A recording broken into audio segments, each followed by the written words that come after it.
वसंतपुर का किला सूर्यास्त के समय सुनहरे प्रकाश में नहाया हुआ था।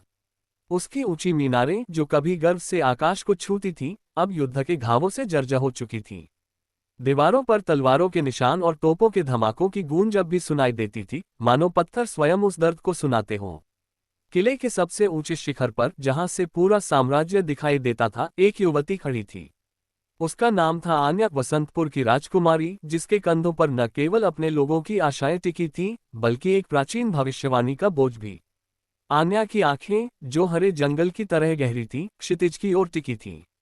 उसने अपनी धनुष को कंधे पर टांगा था और उसकी उंगलियां अनायास ही तलवार की मूठ पर टिक गई थीं। उसका लंबा काला लहंगा हवा में लहरा रहा था और उसके चेहरे पर एक अजीब सी बेचैनी थी। ये युद्ध कब खत्म होगा? उसने धीरे से बुदबुदाया, जैसे कि हवा उसका जवाब दे सकती थी। राजकुमारी, एक गहरी आवाज ने उसे चौंका दिया। वह मुड़ी और देखा कि उसका बचपन का मित्र ध्रुव सीढ़ियों से ऊपर आ रहा था। ध्रुव एक सुंदर, लंबा चौड़ा युवक था, जिसके चेहरे पर हमेशा एक मुस्कान रहती थी। लेकिन आज उसकी आंखों में कुछ और था, शायद चिंता, शायद रहस्य। ध्रुव, तुम यहाँ? आन्या ने पूछा, अपनी भौहें सिकुड़ते हुए। मैंने सोचा तुम सैन्य शिविर में हो, सैनिकों को प्रशिक्षित कर रहे हो। ध्रुव ने एक गहरी सांस ली और उसके पास आकर खड़ा हो गया। मैं था, लेकिन तुम्हारे पिता ने मुझे बुलाया। कुछ अजीब हो रहा है, आन्या। अजीब? आन्या ने सवालिया नजरों से उसे देखा। युद्ध के बीच क्या नया अजीब हो सकता है? हर दिन नई लाशें, नई तबाही। ध्रुव ने अपनी नजरें नीचे की, जैसे कुछ छिपाना चाहता हो। ये युद्ध नहीं, कुछ और है। महाराज ने मुझे बताया कि आज रात एक रहस्यमयी अतिथि आएगा। कोई ऐसा, जो इस युद्ध को खत्म कर सकता है, या इसे और भयानक बना सकता है। आन्या का दिल धड़क गया। कौन है वह? कोई राजा, कोई जादूगर? ध्रुव ने सिर हिलाया। वह कोई साधारण इंसान नहीं है, आन्या। वह एक जिन है। जिन? आन्या ने हंसते हुए कहा, लेकिन उसकी हंसी में घबराहट थी। तुम मजाक कर रहे हो, ध्रुव? जिन कहानियों में होते हैं, बच्चों को डराने के लिए। यह कोई कहानी नहीं है, ध्रुव ने गंभीर स्वर में कहा। महाराज ने कहा कि यह जिन, जिसका नाम जोरक है, सैकड़ों साल पहले एक ऋषि के शाप से बंधा था। वह शाप ही इस युद्ध का कारण है। और तुम उस शाप का हिस्सा हो। आन्या ने एक कदम पीछे लिया, जैसे कि ध्रुव के शब्दों ने उसे थप्पड़ मारा हो। मैं कैसे? मैं नहीं जानता, ध्रुव ने कहा, उसकी आवाज में दर्द था। लेकिन महाराज ने मुझे चेतावनी दी कि तुम्हें तैयार रहना होगा। आज रात, जब चांद सबसे ऊंचा होगा, जोरक यहाँ आएगा। और वह तुम्हें अपनी दुल्हन के रूप में मांगेगा। आन्या की सांस रुक गई। उसने अपने दिल की धड़कनों को तेज होते हुए महसूस किया। दुल्हन? यह क्या पागलपन है, ध्रुव? मैं किसी जिन की दुल्हन नहीं बनूंगी। ध्रुव ने उसका हाथ पकड़ने की कोशिश की, लेकिन आन्या ने उसे झटक दिया। मैं तुम्हारी रक्षा करूंगा, आन्या, उसने कहा। मैंने तुमसे वादा किया था, याद है?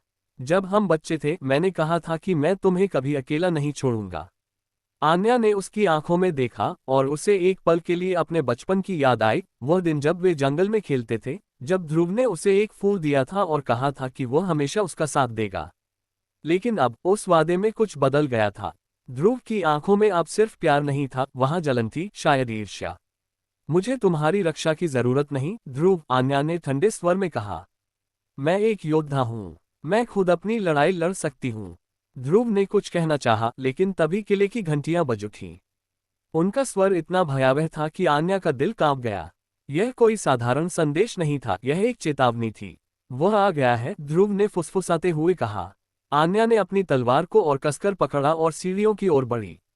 उसका मन सवालों से भरा था, लेकिन एक बात निश्चित थी, वह किसी जिन के सामने झुकने वाली नहीं थी।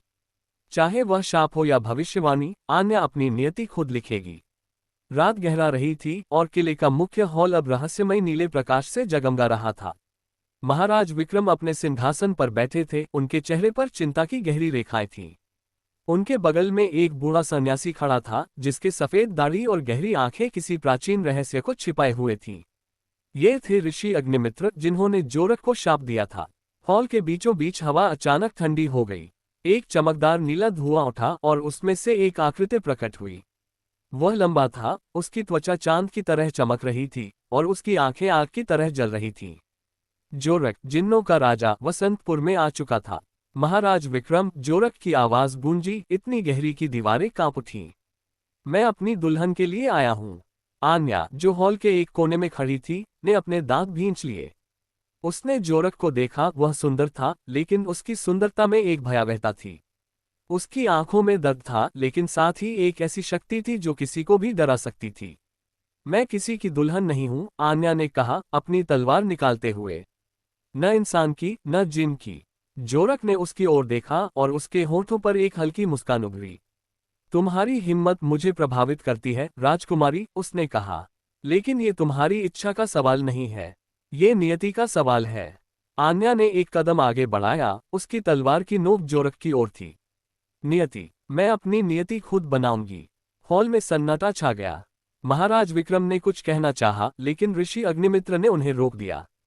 जोरक ने आन्या को एक लंबी नजर से देखा और फिर धीरे से कहा, तब देखते हैं, राजकुमारी, कि तुम अपनी नियति को कितनी दूर तक बदल सकती हो।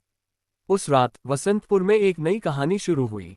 एक ऐसी कहानी जिसमें प्रेम, युद्ध और शाप आपस में टकराएंगे, और जिसमें एक राजकुमारी और एक जिन मिलकर एक ऐसे शाप को तोड़ने की कोशिश करेंगे जो न केवल उनके जीवन को, बल्कि पूरे विश्व को बदल देगा।